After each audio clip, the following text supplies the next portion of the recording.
Bonjour à toutes et à tous, on commence cette semaine avec la presse française qui rend hommage au légendaire ex-président de l'Olympique de Marseille, Bernard Tapie. Décédé ce dimanche des suites d'un cancer, il avait 78 ans. Figure mythique du football français, il fait la une de tous les journaux de l'Hexagone ce matin. Adieu boss, titre le quotidien régional marseillais La Provence. Même pensée chez l'équipe et Nice Matin. Il faut dire que Bernard Tapie a marqué le football de son empreinte avec son grand Olympique de Marseille. Sous sa présidence de 1986 à 1995, Marseille, c'est 4 finales de Coupe de France, 2 demi-finales de Coupe d'Europe et 2 finales de Ligue des Champions, dont une gagnée en 1993 face à l'AC Milan qui reste la seule remportée par un club français à ce jour. Le Parisien rappelle que l'homme d'affaires était aussi un battant, mais Libération évoque aussi que Bernard Tapie était une bête médiatique et controversée. Il était soupçonné d'avoir manipulé un arbitrage visant à solder son vieux litige avec le Crédit Lyonnais autour de la vente d'Adidas dans les années 1990. Bref, un homme qui a fait la une de nos journaux français depuis 3 décennies. On prend désormais la direction de Saint-Étienne où l'on se réjouit de ne pas avoir perdu contre le rival lyonnais,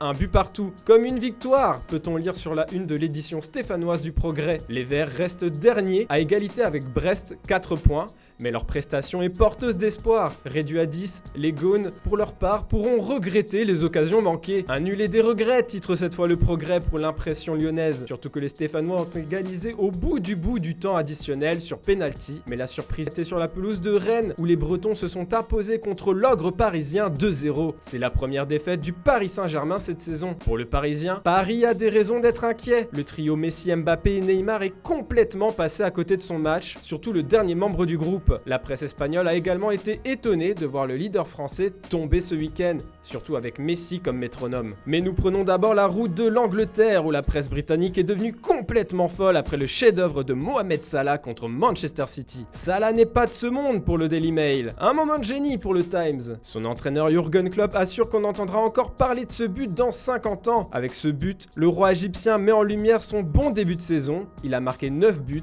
en 7 matchs. Malheureusement pour ce coup d'éclat, le match Liverpool a été troublé par un cracheur fou. Un supporter des Reds aurait craché sur le staff de Manchester City, assis sur le banc des remplaçants, peu de temps après le but du Citizen Phil Foden. De glorieux à odieux, titre le Guardian. Le cracheur fou de Liverpool, présente le quotidien Sun. Manchester City a déposé plainte contre le fan. Interrogé sur les crachats, Guardiola a déclaré « Je ne l'ai pas vu, mais je suis sûr que Liverpool va le retrouver ». Une enquête saugrenue à suivre. Un ancien entraîneur, étonnant ex-champion de Première Ligue, va bientôt retrouver un banc. Le club anglais de Watford a appelé Claudio Ranieri. Ce dimanche, les Hornets ont décidé de se séparer de leur entraîneur Munoz, une décision qui intervient après la défaite face à Leeds, alors que le club pointe à la 15e place de Première Ligue. Ranieri à la rescousse, titre le Daily Express. L'entraîneur italien de 69 ans qui a quitté la Sampdoria cet été devrait signer un contrat de 2 ans. Il connaîtrait ainsi son 4e club anglais après Leicester, Chelsea et Fulham. En Espagne, l'entraîneur Ronald Koeman est en sursis jusqu'au Classico. Malgré la défaite contre l'Atlético de Madrid 0-2,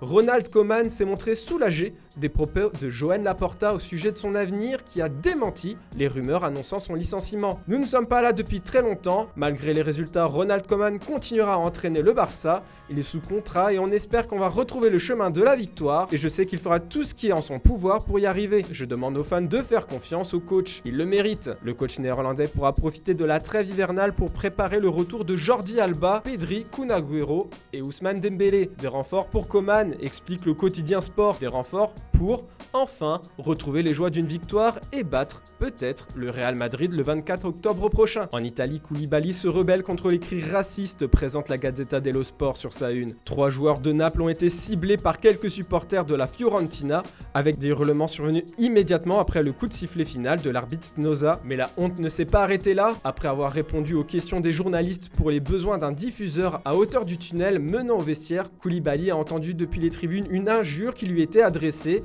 et qui l'a poussé à réagir et faire front à ces provocateurs. Le Sénégalais était certainement lassé d'être attaqué par ces personnes sans valeur de civisme. « Tu as dit singe ? Viens ici et dis-le-moi en face !» a-t-il répondu à ses énergumènes. Des faits qui viennent gâcher le beau match entre la Viola et le Napoli. Total Naples s'exclame Corriere dello Sport. Avec cette victoire 2-1, Naples prend les devants en Serie A, solide leader à 10 points de la vieille dame. Tu les prends, Juve ? Titre Tuto Sport. À voir si les Partenopei peuvent tenir cet écart toute la saison. Voilà, c'est tout pour aujourd'hui. Merci d'avoir suivi cette revue de presse. On se retrouve dès cet après-midi pour le premier JT Foot Mercato de la semaine. Bonne journée à tous.